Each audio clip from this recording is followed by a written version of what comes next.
Okay, we're recording. All right. Hello, everyone. We are making this video as an example of how to approach a Shakespeare monologue for our Safer at Home Shakespeare series. So we have the wonderful actor, acting champion of the ACE Awards 2 years ago. This is Lily Kate Corley, and she would like to tackle the monologue from Merchant of Venice. She would like to tackle Portia's monologue. So we thought that we would do it. Lily and I would talk it over, and then maybe you get some ideas on how to approach your monologue when you're working on a monologue, not only for our contest, but for a monologue in general. So Lily, just say hi, introduce yourself. You can give a little background if you want.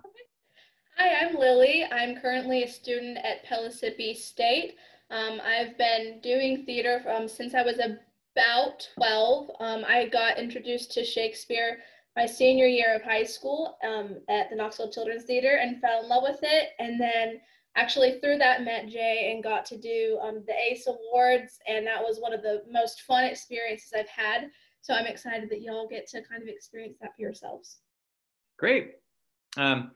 Okay, so why don't we do this? Let's just tell them a little bit about the monologue, just a little bit about the scene, and then we'll go over it a couple times. So what do we know about this scene? So in this scene, Portia is trying to convince Shylock not to basically force the court to adhere to a law that would have him prosecute and essentially kill this man who is bound to him through a loan. And essentially if he wants to prosecute, is allowed to take a pound of this man's flesh for not repaying a loan that he owes him. And so Portia is trying to convince Shylock to be merciful. Yeah. And so Shylock can take it out of the hands of the court and make his own decision to just to be nice, show a little love and tenderness here. And it'll go a long way. So that's her job. But there's one other thing, right? What's the main thing? How does she appear to others? Oh, yes. She is also dressed as a boy, because obviously back then no one would listen to a woman in court, unfortunately. And so she kind of having her moment to shine because everyone thinks she's a man. Yeah, so she's usually played in this. She's got a beard, wears a hat, has a beard, wears a male cloak. So she gets to speak as a man, but give us the thoughts of a woman, which is a wonderful opportunity, I think, for a monologue. So, okay, let's just go into this. Let's just do it. All right. So, whenever you're ready. The quality of mercy is not strained. It droppeth as the gentle rain from heaven upon the place beneath. It is twice blessed. It blesseth him that gives and him that receives. 'Tis mightiest in the mightiest. It becomes the throned monarch better than his crown. His scepter shows the force of temporal power, wherein sits the attribute to awe and majesty, wherein sits the dread and fear of kings. But mercy is above this sceptred sway. It is enthroned in the hearts of kings. It is an attribute to God himself. And earthly power doth then show likest gods, when mercy seasons justice. Therefore, Jew, though justice be thy plea, consider this, that in the course of justice none of us should see salvation. We do pray for mercy, and that same prayer doth teach us all to render the deeds of mercy. So I have spoke thus much, to mitigate the justice of thy plea, which if thou follow, the strict court of Venice must needs give sentence against the merchant there. Good. That's awesome. So Lily's a really good actor, so it's always fun to watch Lily do anything. So, okay, that's really good. Let's talk about it just for a little bit. Here's one thing I like to do. One thing we talk about when you approach a monologue, and let's just go through these little things.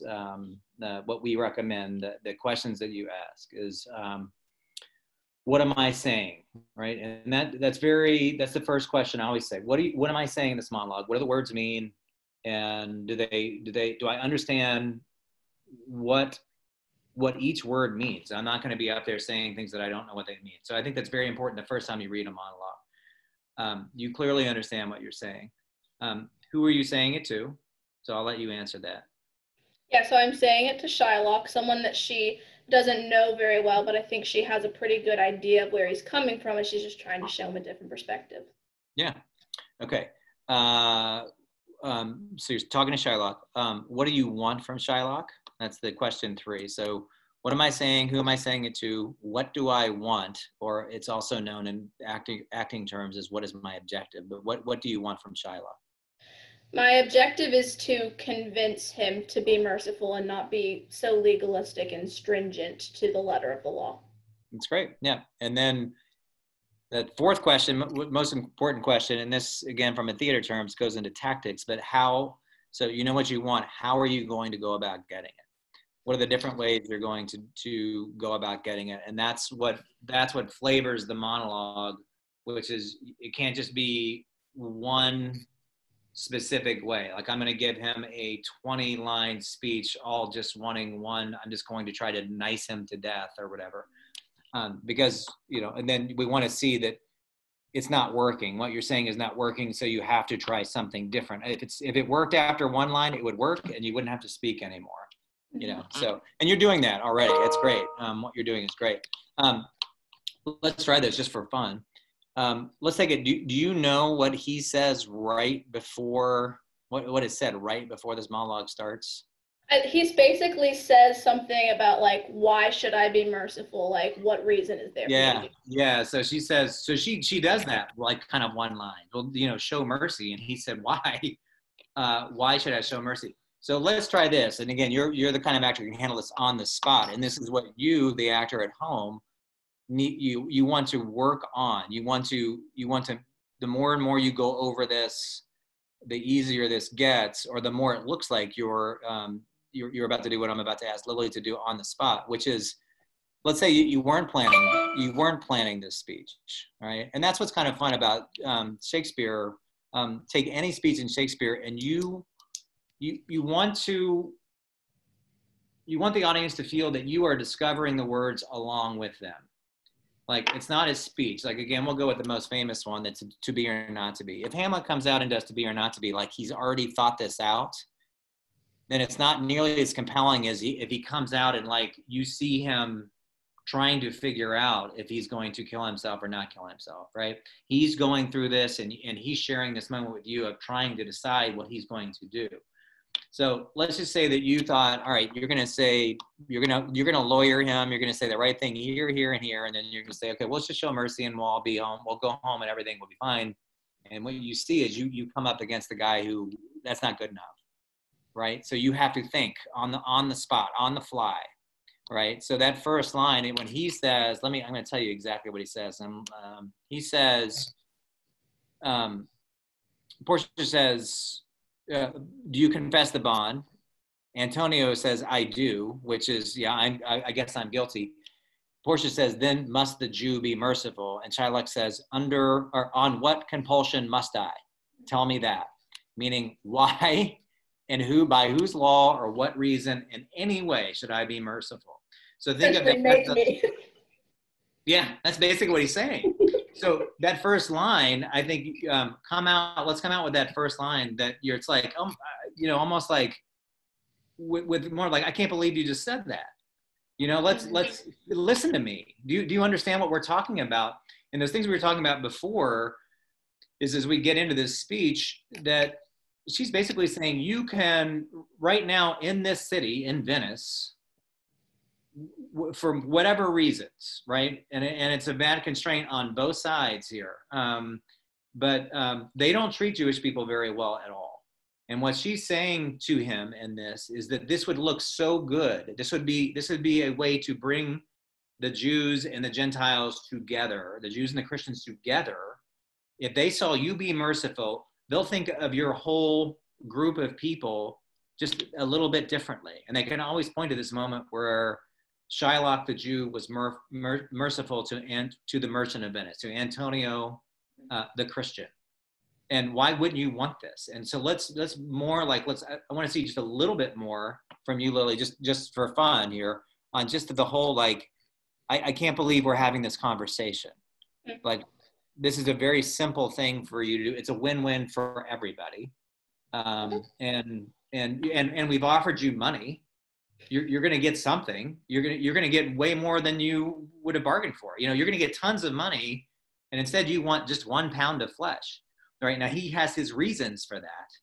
Right, Antonio's treated him very badly, and he has his reasons for wanting that pound of flesh. But I think it's interesting when Portia kind of sees this as not something she's already planned on saying, but it's more like it comes out of the moment. Like, I can't believe we're having this conversation. I can't believe we're doing that. So I'm sorry. I'll shut up.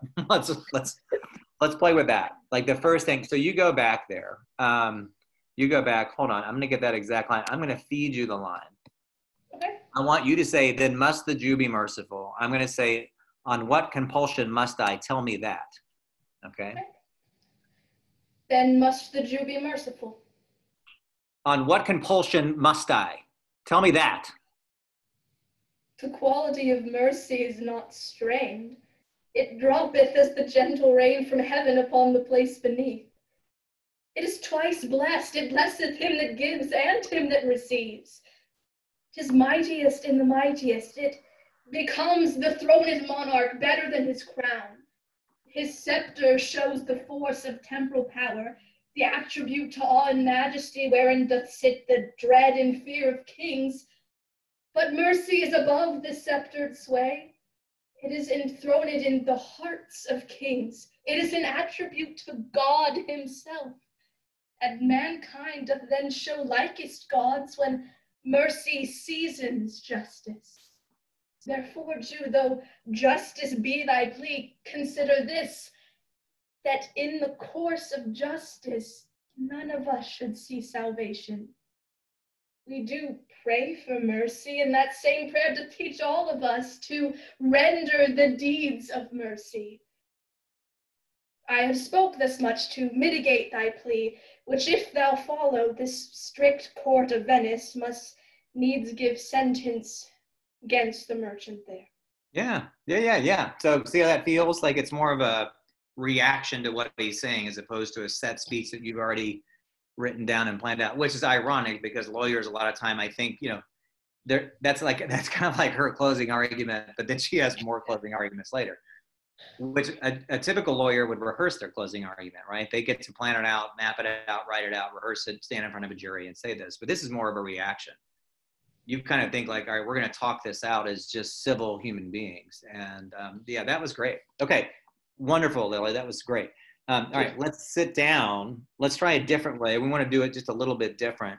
And as far as the safer at home contest goes, if you'd like to sit close and make it more of a, like actually like I am talking to you right now, a monologue, more of a, that we're two people sitting at a table in a coffee shop, wherever you can think, at a dinner table, at a restaurant, and you're having just a normal conversation, and make the conversation, make the monologue conversational, which I think is always very interesting. You should be able to do it both ways. So get in close. Let's see just your face. You don't need to move your body. You don't need to feel like I've got to do this. You're only talking to Shylock now. You don't have to include the other people. Let's just give it a whirl on this one, okay? So you can go, same thing. This is a same thing we talked about before. This conversation. So he says to you, again, why should I be merciful? Basically, why? Who? What? For what reason should I be merciful at all? And that's the conversation you two are having as friends, as colleagues, as what have you. And then you come back at him. Okay. So, all right, give it a shot. The quality of mercy is not strained. It droppeth as the gentle rain from heaven upon the place beneath. It is twice blessed. It blesseth him that gives and him that receives. 'Tis mightiest in the mightiest. It becomes the throned monarch better than his crown. His scepter shows the force of temporal power, the attribute to awe and majesty, wherein doth sit the dread and fear of kings. But mercy is above this sceptred sway. It is enthroned in the hearts of kings. It is an attribute to God himself. An earthly power doth then show likest God's, when mercy seasons justice. Therefore, Jew, though justice be thy plea, consider this, that in the course of justice none of us should see salvation. We do pray for mercy, and that same prayer doth teach us to render the deeds of mercy. I have spoke thus much to mitigate the justice of thy plea, which, if thou follow, this strict court of Venice must needs give sentence against the merchant there. Good. Yeah, that's fine. That's great. And that's the subtle difference. I love that, Lily. That's really good. Okay, just for fun, let's do this. Let's say that there are people sitting 3 feet to the right of you and people sitting 3 feet to the left of you. All right, so you don't get to talk as loudly even as you were talking there, even though it didn't feel like you were talking loudly at all. So this is more of like, you know, I've got people here and here, and I've got to just lean in. But I need to be, here's the thing, you need to be very intent, you need to be very focused, you need to be very convincing, but you cannot be loud. You cannot use it. So what I want you to do, it's also important with Shakespeare, is it's going to be hard, you know, because the lines are going through your head, right? You haven't been rehearsing this for 6 months. You've been rehearsing it for like 2 or 3 days. So it's not ingrained in you. You don't just get to open your mouth and the words fall out. So you're thinking about it. But let's find those. Take your time on this one. Let's find those verbs, right? So, the quality of mercy is not strained. It shouldn't be hard. This is not something that should be difficult. It's easy, right? It droppeth as the gentle rain from heaven upon the place beneath, right? So let's find in each sentence, take your time and really use the verbs to get the intensity of the moment. This is an exercise. This is not maybe how the finished product would look like. It's just an exercise. I want you to try it.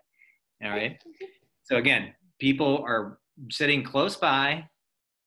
They cannot hear you. So if you want to, get a little more intense and raise your voice a little bit, you got to lean in and whisper a little bit louder. That's about all you got.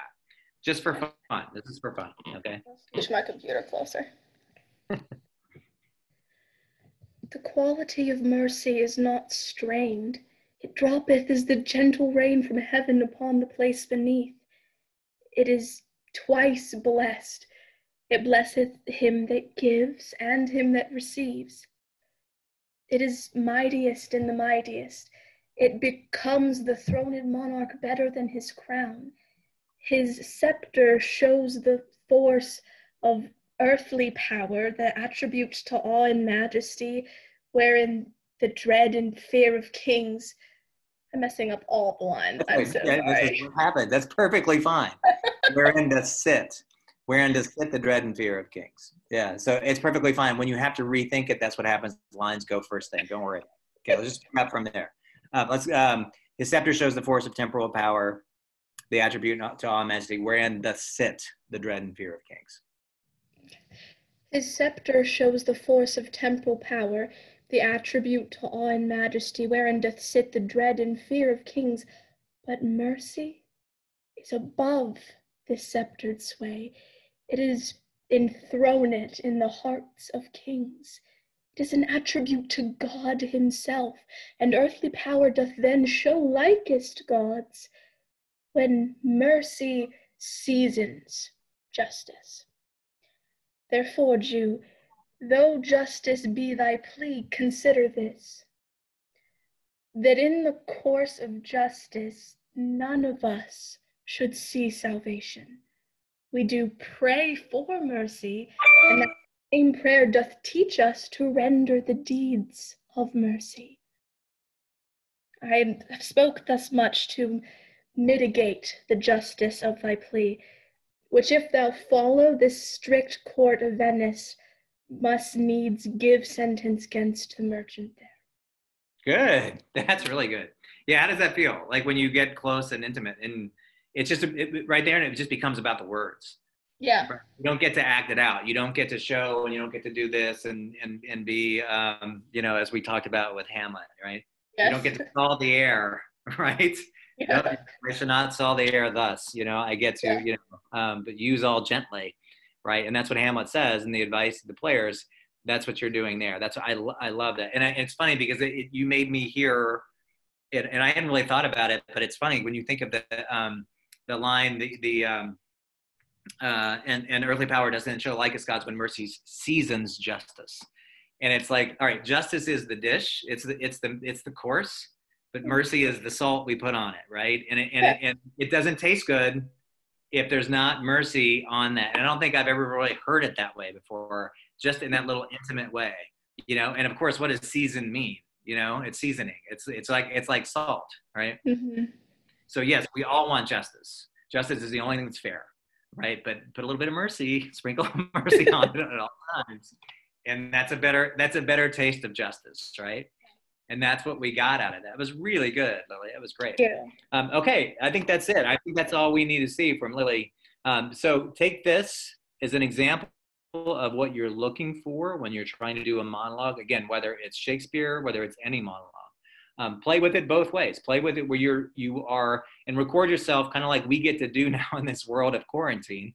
But record yourself doing it close, and record yourself standing back, and have fun with it. See which one you like better, and I'm sure it'll end up being a great monologue. So please enter the Ace Saber at Home Shakespeare monologue contest. You got 4 monologues to choose from, and all of them can be done by a male or female in any way. All right. Thanks, Lily Kate. It's great to see you again. Of course, you too. All right. Wonderful job. Talk to you later. All right, see you. Bye.